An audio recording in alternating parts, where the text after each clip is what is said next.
This guide will help you adjust the graphics settings in Apex Legends for optimal performance and visual quality. Follow these steps to enhance your gaming experience. Step 1. Launch the game. Open Apex Legends on your gaming platform. Wait for the game to load to the main menu where you can access the settings. Step 2. Access settings. Navigate to the settings menu by clicking on the gear icon usually located in the lower right corner of the main menu screen. This will take you to the options for gameplay, audio, and graphics. Step 3. Select graphics settings. In the settings menu, find and select the graphics tab. This section contains all the options related to visual performance and quality. Step 4. Adjust graphics options. Review the various graphics settings such as resolution, texture quality, shadow detail, and anti-aliasing.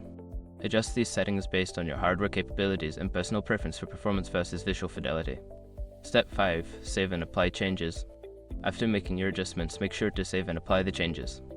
You may need to restart the game for some settings to take effect, so check if everything is functioning as desired.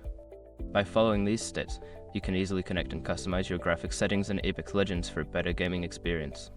Enjoy your game.